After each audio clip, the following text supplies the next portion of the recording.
This next portion of the video will be about knitting a reinforced heel flap, and this is the back portion of the sock under which the heel goes. It will wrap around your heel. It will have a continuing curve here later on, but for now we're going to be making this part.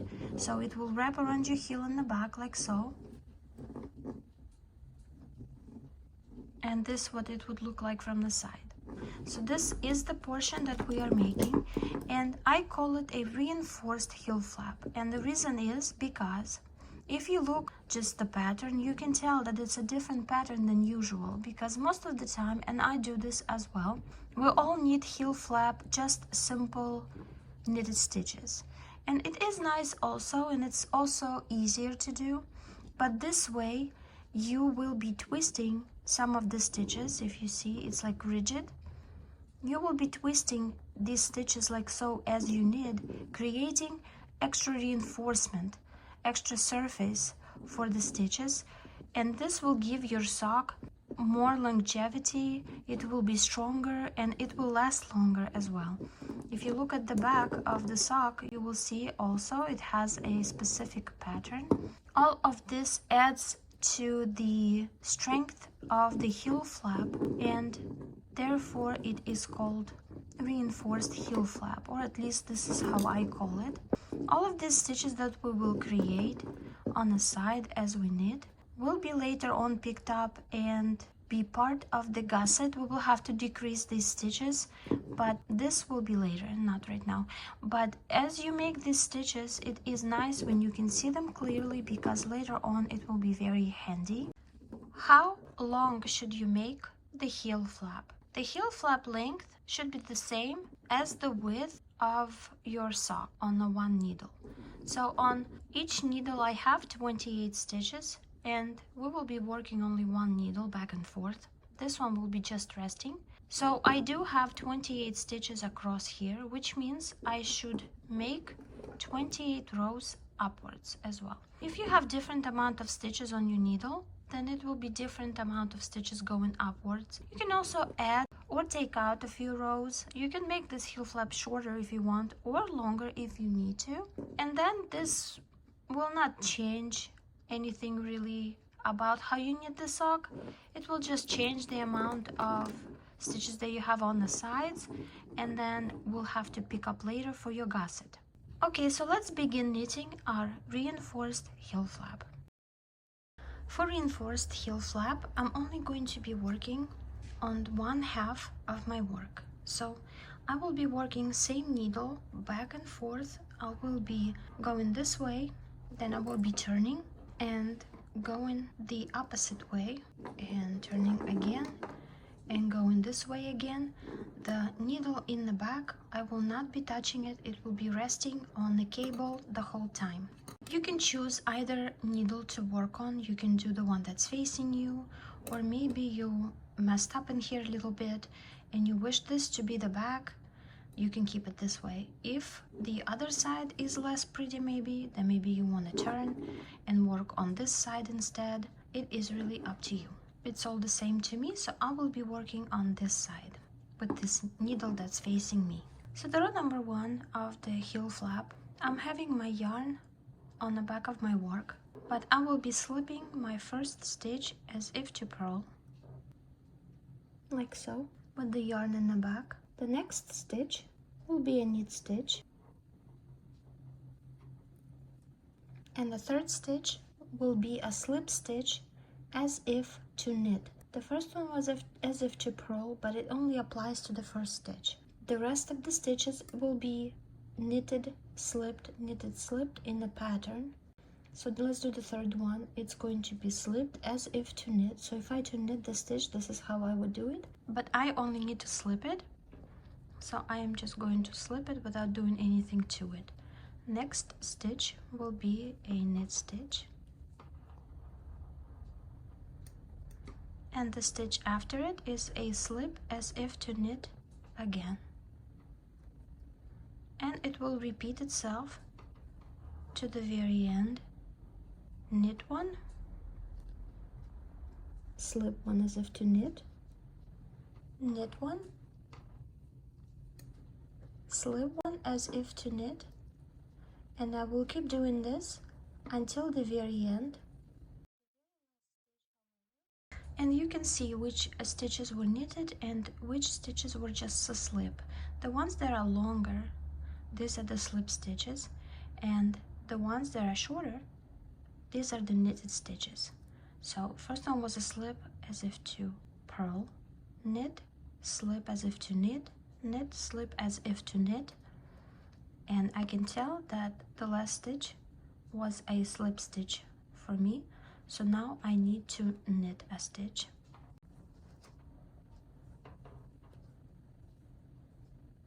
Slip as if to knit, knit, slip as if to knit,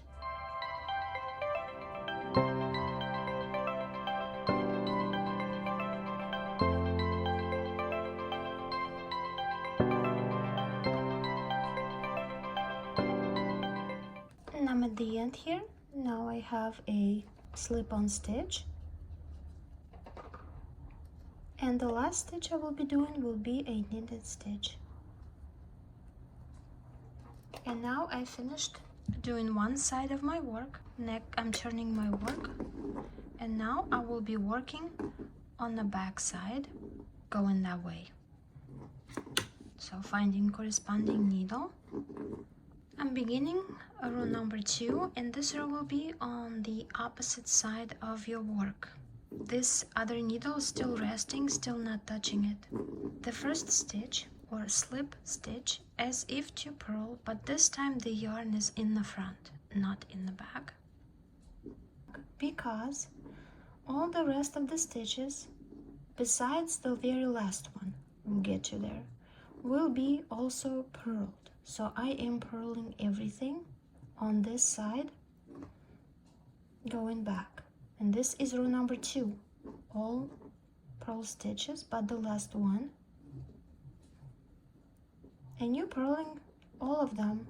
You're purling the ones that you knitted. This was the knitted stitch on the other side last time, and this was a slip-on stitch, and the slip-on stitch is also being purled now. But as you purl it, this leg that's on the other side will be twisting. I don't know if you can see it, but let's look at it. When I am slipping it off, it is twisting. I don't know if you can see it.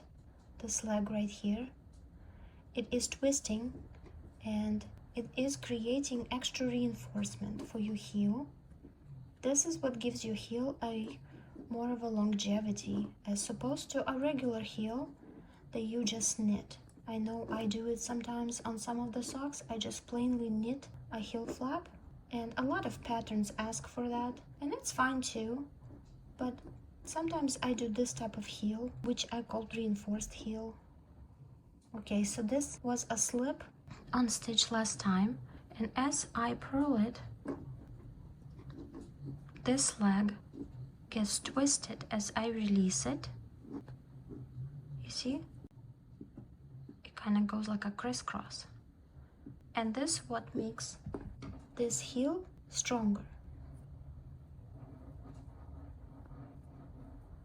Now we'll just keep on purling the rest of my stitches until I get to the last stitch on the row number 2. And I'll get to you. My last purled stitch of row number 2, and the very last one will be a knit stitch. And here I finished row number 2, all purled stitches but the last one. Now I'm flipping my work back to where the designer faces me, and I am ready for the row number 3. Okay, ready for row number 3. Make sure that the yarn is in the front for the row number 3. First stitch will be slip stitch as if to purl. Then I will be moving the yarn to the back like so between 2 needles, and the next stitch will be a knitted stitch, and then I will be slipping as if to knit, And again, next stitch is a knitted stitch, and slipping a stitch as if to knit. Knit,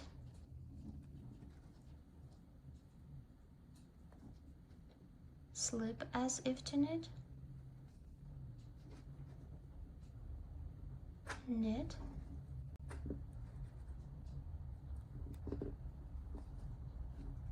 and then slip as if to knit. And I will continue to do this until the very end. I'm at the end of row number 3, and this is a slip stitch, and the very last stitch will be a knitted stitch.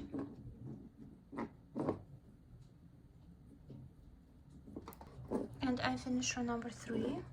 Now we'll turn the work the other way and work on the other side for the row number 4. Row number 4, yarn in the front. First stitch is a slip stitch as if to purl. All the rest stitches but the last one will be a purl stitch too. So I am basically just purling everything.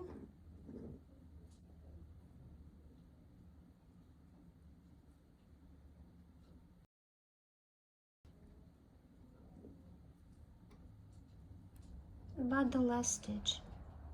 And the last stitch will be knit again, but I will get there.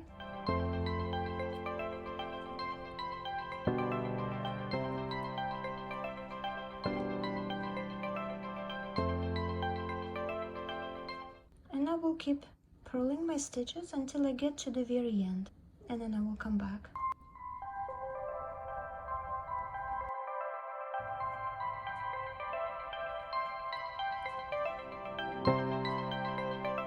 I am to the last 2 stitches of the row number 4. One before last is a purl stitch, and the very last stitch is a knit stitch. And I finished row number 4. I'm turning my work, and this is what I have so far. You can't really make out that much yet, but as I will progress and knit more, you will see the pattern emerging. Few things here. Row number 3 and row number 4 will be repeating themselves over and over. Every uneven row number like 5, 7, 9, 11 will be the same as row number 3. And every even row number like 6, 8, 10, 12 will be the same as row number 4. Also, if you wonder how much should you knit, how long should the heel flap be? So it depends on how many stitches you have on the needle currently. I started with 56 stitches on both needles, which means that each needle has 28 stitches. This is 28 stitches here. This is how many rows I need to make going upwards to make a perfect square. My heel flap should be a perfect square. So if I have 28 stitches going this way, I should have 28 stitches or rows going upwards. So currently I made 4 rows. This means that I need to make 24 rows more. Also, if you flip your work to the back and you will look over here, you will see that there are little floats like this. Each float counts as 2 rows. I currently have 2 rows of floats, 1, 2, 1, 2, which means that I have 4 rows, which I do. So if you lose count and then you need to recount how many rows did you make, you just go on the back and you count the floats. You see they are poking out, 1, 2, and as I mentioned, each float counts as 2 rows. I currently have 4 rows or 2 floats. You can also count on the front as well, but it's just a little bit more challenging. You will be counting the twisted legs, which I also have 2 of, 1, 2, but it's a little bit harder to see. I think floats are just easier to spot, so you can count your rows that way. So I need 28 rows and I currently made 4, so I have 24 more to go. So I am on row number 5 now, and because it is an even number, it will be the same as row number 3. I will do a couple of more rows with you just so that we get a hang of it, and then the rest of them I will do off camera. So let's do row number 5. I'm moving my yarn to the front, and the first stitch of row number 5 will be slip as if to purl with the yarn on the front, and then I will move yarn between my needles and to the back like so, and the next stitch will be a knitted stitch. Third stitch will be a slip as if to knit, knitted stitch again,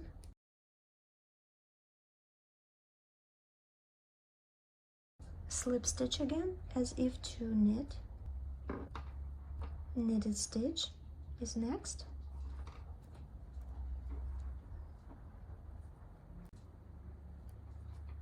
and then a slip stitch as if to knit, knitted stitch again, slip stitch as if to knit. And I will continue this pattern until the very end. The last stitch that you will make in row number 5 should be a knitted stitch. So knit, slip as if to knit, knit, slip as if to knit, and the very last one will be a knit stitch, and I will meet you for the row number 6. Row number 6 is an even number of a row, which means that it will be the same as row number 4. First stitch is a slip stitch as if to purl, and all the rest of the stitches will be purl stitches, but the last one will be knitted. So we'll continue to purl all of these stitches until the very end of row number 6, and once I'm there, the very last stitch I will knit.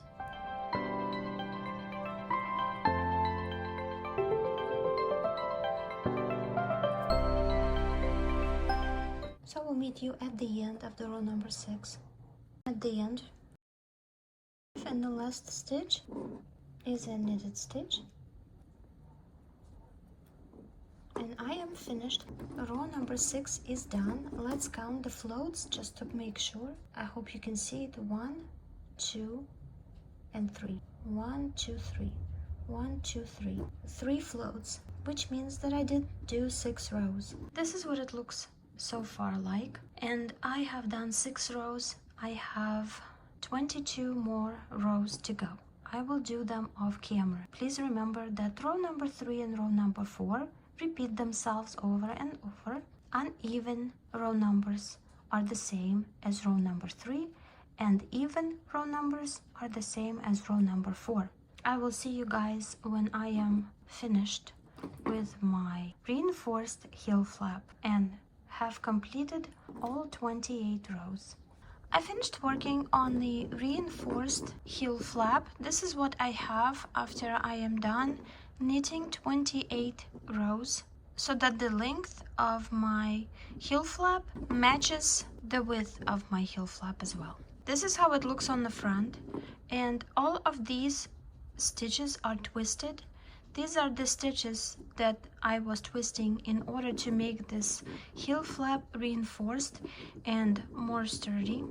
This is what it looks like on the other side, or I should say on the inside of the sock. And you see all these little floats? I have 28 rows here, so I should have 14 of these floats. Let's count. 1, 2, 3, 4, 5, 6, 7, 8, 9, 10, 11, 12, 13, 14. And I do have 14 floats, which means I do have 28 rows, because each float corresponds with 2 rows.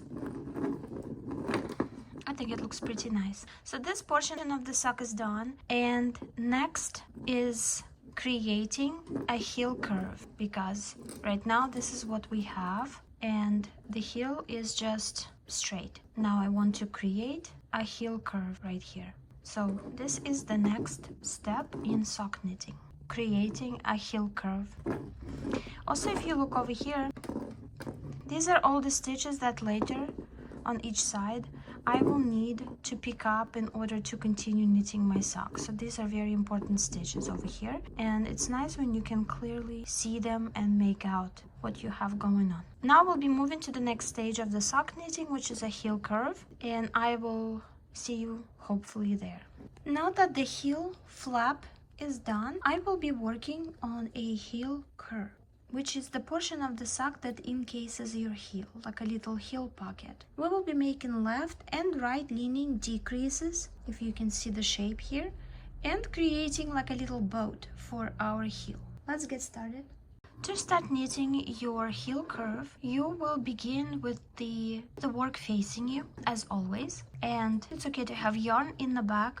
Now there's one thing to remember here. I know we'll have different size feet, perhaps also you making a sock for a man who has a larger foot and therefore larger heel. The amount of stitches knitted will depend on the size of the sock that you are making. If you are making a small size sock, you will, well, the first stitch, let's do it right now, will be a slip as if to purl yarn in the back, just like so. And now we need to knit a certain amount of stitches depending on the size, as I mentioned. So if you're knitting a small sock, you will be knitting 16 stitches. If it is a medium sock that you are doing, like me right now, you will be knitting 18 stitches. And if it is a large sock, you will be knitting 20 stitches. I'm just gonna pick the medium, so it will be 18 stitches knitted for me, and just simple knit.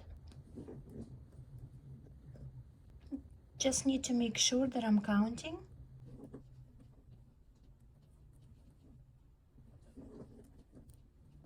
3, 4, 5, 6, 7. Now that you knitted the needed amount of stitches, we're going to do our first left leaning decrease, and we will have to slip the next 2 stitches from the left needle to the right in order to do it. So we're going to slip these 2 stitches off, and then we're going to knit them together, and this will create a left leaning decrease. Now please pay attention on how I'm slipping them off. I'm not doing it as if to purl like this. I am doing it this way, so I am picking up from left to right, like so, and I'm slipping one, and then I'm slipping the other, and here they are on my right needle now. Now I'm inserting left needle back into both of those stitches together, like so, from the front, like that. I don't know if you can see it, I'll do it again. So I'm inserting my left needle into 2 stitches on the right needle that I just slipped off from the front. Just make sure you pick up all of the yarns from the front, like so. And now you're just going to knit these 2 stitches together, as you know you normally would knit one. You're just doing this to 2. And there you go. We just did our left leaning decrease. Once you did that, you see how our stitch going that way, right here, this one, it is going that way, it's leaning to the left. And now after I did this, I am going to knit one more stitch.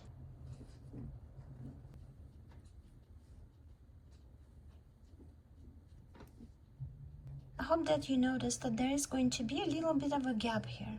You see how it is? This gap will be important as we do this. It will be a sort of an indicator of where we at and what to do. So now that we slipped 1 stitch as if to purl, then we knitted 18 stitches or 16 stitches or 20 stitches depending on the size that you're making. I'm doing medium, so I knitted 18. Then I slipped 2 stitches and then I knitted them together, creating a left leaning decrease. Then I knitted 1 more stitch. I will be turning my work like so, and I will be going that way, creating or knitting my second row of the heel curve. So I will be slipping first stitch as if to purl. My yarn is in the front, because after that I will be purling stitches. So I slipped one off. Now I need to purl 11 stitches. 1, 2, 3, 4, 5. So I have 1, 2, 3, 4, 5, 6, 7, 8, 9, 10 and 11. And now after you purled 11 stitches, I will be doing a right leaning decrease, which means that I need to purl next 2 stitches on the left needle together. Okay, so we're purling them together, and I'm purling 1 more stitch after it. This is the second gap I created, so we have 1 gap here. Can't really see that because 2 needles are meeting there, and then 1 gap on this side. And on this side I have 2, 4, 6 stitches, and 2, 4, 6 stitches on this side of another gap. So you should have the same amount of stitches on each side. Now I can turn my work. Okay, so now we are starting row number 3. We need to have yarn in the back. So I'm going to slip first stitch as if to purl.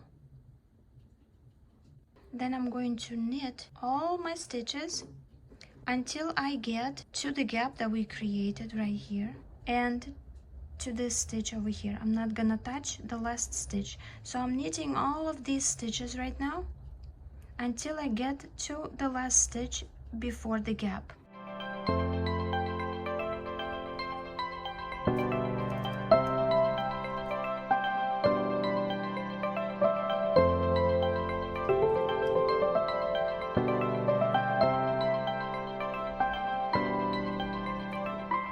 Okay, I have 2 more stitches left. This one is a knitted stitch.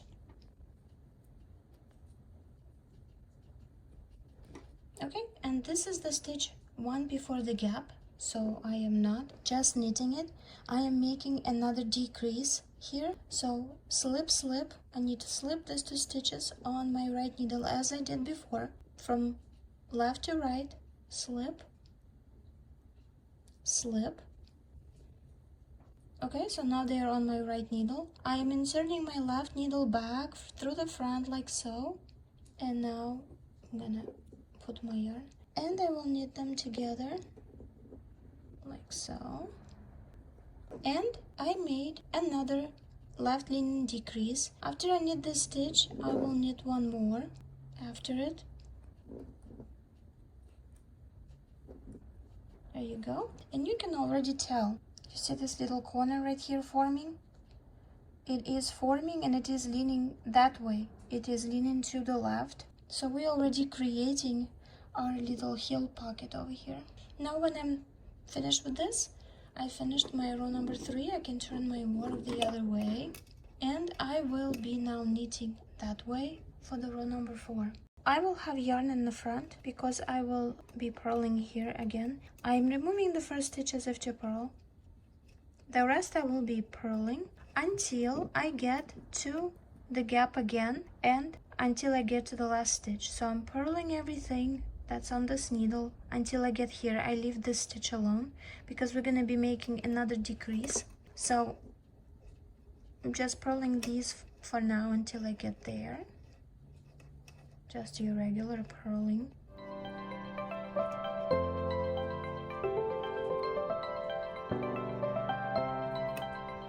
Few more.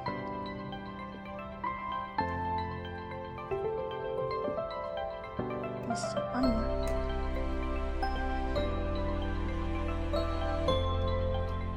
Okay, so I am to my gap. I have 1 stitch before gap, 1 stitch after, and I will purl these 2 together as I did before, making my right leaning decrease again. And then I will purl 1 more stitch after it. There you go. And I'm also creating a pocket here, as you can see. I will show you better when we get to the other side. So I have 1, 2, 3, 4 stitches left on my left needle, and I have 4 stitches left on my right needle before the gap right here. You need to make sure that you have same amount of stitches on each side of the gap. Okay, so I'm turning my work, preparing for row number 5, but I want to show you what's forming in the back here. You see how it is already looking like a little boat? This is our heel flap, like so. You see, so you have right leaning decreases on this side going that way, and you have left leaning decreases going that way. little pocket here for our heel. So row number 5, and I will be removing the first stitch as if to purl. The rest of the stitches I will be knitting until one stitch before the gap. So knitting everything until I get to one stitch before the gap, then we will decrease again. I will do this knitting off camera and I will be back for that one stitch before the gap. So here I am, knitted all my stitches. This is one stitch before the gap and one after. So I need to knit these two stitches together after I slip them to my right needle. So again, slipping from left to right, 1, 2, there they are. Now I'm going to insert the left needle back from the front, like so. There's my yarn in the back, and I will knit them together like that, creating yet another left leaning decrease. Then I will knit one more stitch after it, and I will be turning my work for the row number 6. First stitch, slip stitch as if to purl, yarn in the front. I will be purling the rest of the stitches until I get to one stitch before the gap, and once I get there we will be doing a right leaning decrease. So I will purl these off camera and I will be back when I have one stitch left before the gap. So I am having two stitches, one before the gap, one after. I will purl these two together to create a right leaning decrease yet again. Then I will purl one more stitch after it. There you go. And I finish row number 6. I can turn my work. Okay, so I have 2 stitches left on my right needle. I should be having 2 left on the other side. I have 2 left over here after the gap. So I will continue to do a few more decreases, left and right leaning, until I have no stitches left. Like these 2 will be gone, and these 2 will be gone, and all of my stitches will be on one needle. I will see you then. Here is what I have after I finished, and this is a heel curve that we've created, or a heel pocket where the heel is going to go. And this is what it looks like. And you can see here that we were doing left leaning decreases on this side and right leaning decreases on this side, so that our heel is shaped this way. Okay, so the heel completely done, the heel portion, the reinforced heel flap and heel curve, and the next stage of the sock knitting will be creating a gusset, and I will see you guys for that on my next video.